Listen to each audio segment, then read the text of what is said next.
आहात ते करणं बंद करा. हा दुसरा नियम. पहिला नियम, गुरुजनांना वाकून नमस्कार करायचा भेटल्यानंतर. हे काय कसल्या नारायणाला माहिती आणि वाकणं झाली असतात पायापर्यंत. तसंच मायबापांचा आजपासून अपमान करणं बंद करा. आणि तिसरा बेसिक रूल, पुस्तकांचा अपमान करणं बंद करा. रील्सवर जाऊ. हे 3 रूल जर तुम्ही पाळले, जे मी माझ्या आयुष्यात पाळले, माझ्या सर्व सरांना आम्ही आजही वाकून नमस्कार करतो. सुधा मॅडम रस्त्यावर कुठेही भेटल्या तरी आम्ही साष्टांग दंडवत घालतो त्यांना, काहीही विचार करत नाही. देवानो ही माणसं आहेत. मी आई वडिलांना सुद्धा नमस्कार केल्याशिवाय दिवस चालू करायचे नाही. याच्या मागचं रिझन हे नाही आहे की आम्ही खूप आयडियोलॉजीवाले लोक होतो. याच्या मागचं रिझन हेच आहे की वागता आलं पाहिजे. आपल्या मोठ्या लोकांचं नमवता आलं पाहिजे. त्या प्रत्येक व्यक्तीला याच सगळ्या संस्कारांमधनं जो आपल्या डोक्यात जाऊन डोक्याचं दही करतोय त्याची ताकद या आशीर्वादांमध्ये आहे. ती ताकद आणण्याचं काम या सर्व ऍक्टिव्हिटीज मधनं होणार आहे.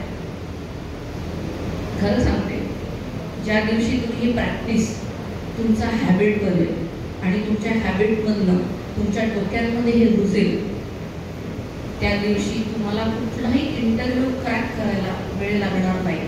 कारण नम्रता हे फक्त मुलीचं नाव नाही, तर ती एक व्याख्या आहे एखाद्या व्यक्तीची. हे डिफाईन करा. येणाऱ्या काही वर्षात तुम्ही या भारताचे non researcher, non hackers, non engineers, non architects, non business owners या अनेक रूपांनी तुम्ही समोर येणार आहात.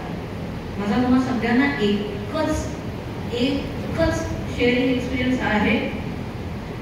मी वयाच्या या मिड एज ग्रुप मधली आहे.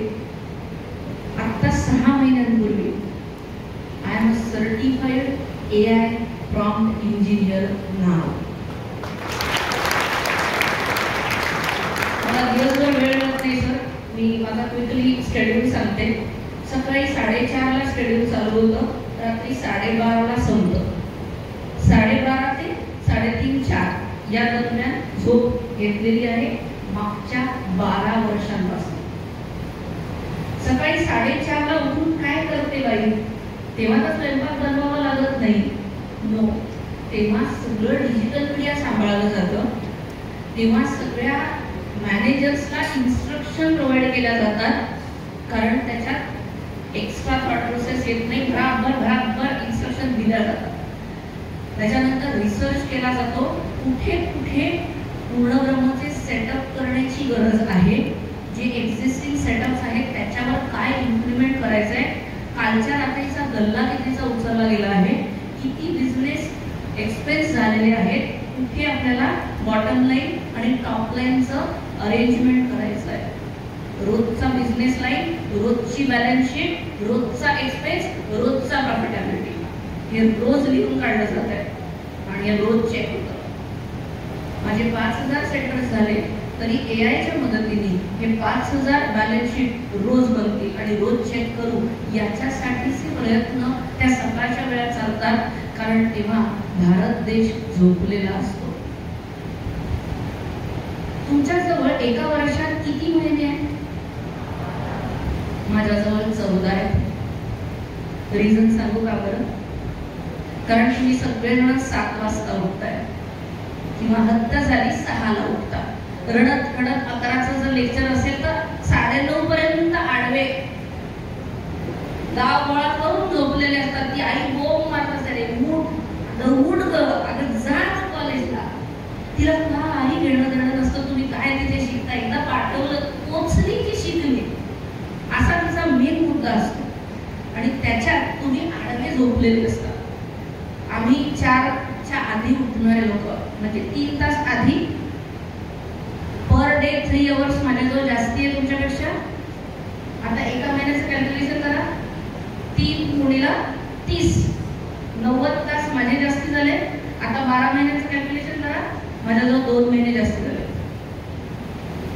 आहे का कॅल्क्युलेशन बरोबर? मॅथमॅटिक्स बरोबर आहे? हे ज्या दिवशी तुम्हाला जमेल त्या दिवशी तुम्हाला हे म्हणायची गरज पडणार नाही, बापरे लास्ट मिनिट माय गुडनेस, माझं इतकं सगळं असाइनमेंट राहिलेलं आहे, मला इतके सगळे प्रोजेक्ट्स करायचे आहेत. आम्ही एका वेळेला 9 प्रोजेक्ट्सवर कामं करतो. सध्या 200चा बेंच आहे माझ्याजवळ. आमचा आयट्रेशन रेट 1.2% आहे. हा जगातला सगळ्यात कमी आयट्रेशन रेट आहे. आम्हाला लोक सोडूनच जायला तयार नाही, कारण एकच आहे, ते आमचे कस्टमर सांभाळतात, आम्ही त्यांना सांभाळतो. मी महिन्याचा कोट्यावधींचा बिझनेस करते. हे जर तुम्हाला सांगितलं तर इन्कम टॅक्स वाले येऊन मला रागवतील का? नाही. ते खूप नाक वर करून सांगतील की बाई प्रॉपर इन्कम टॅक्स भरते, बाई प्रॉपर जीएसटी भरते. आपल्या रेग्युलेशन्सला आपण मान द्यायचा असतो. मागच्या 12 वर्षात ब्रायबिंगचा बी सुद्धा लिहिलेला नाही पूर्णब्रह्मच्या कुठल्याही वॉलवर. Strictly no to bribing. नसेल द्यायचं लायसन्स, नका दिवसात आम्ही नाही चालू करणार सेंटर. जे भारतामध्ये अंडर द टेबल्स कामं चालतात त्यांना जर तुमच्या सगळ्यासारख्यांनी नाही म्हणायला सुरुवात केली ना, तर अंडर द टेबल बंद होतील आणि नित्य नियमाने सगळे बिझनेसेस चालू होतील आणि चालतील. मी सुद्धा मॅडमचं एक वाक्य माझ्या पदराशी एकदम गाठ मारून ठेवलेलं आहे. If you do your business legally and ethically right, कोणाचा बाप तुम्हाला हात नाही लागू शकत, एवढं गॅरंटेड आहे. आम्ही तेच सूत्र वापरतो. आम्ही लीगली आणि एथिकली या बिझनेसला इतकं क्लीनली सांभाळतोय, इथे चूक होण्याच्या संभावना शून्य करतोय.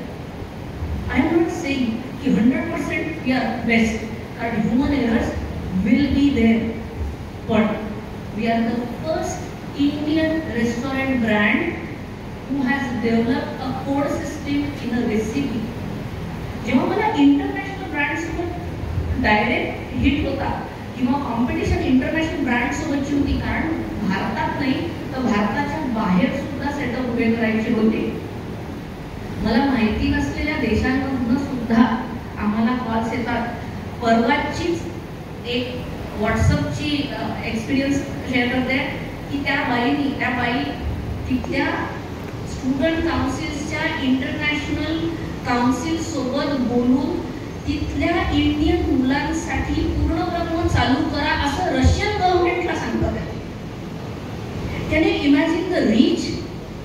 आणि हे करण्यासाठी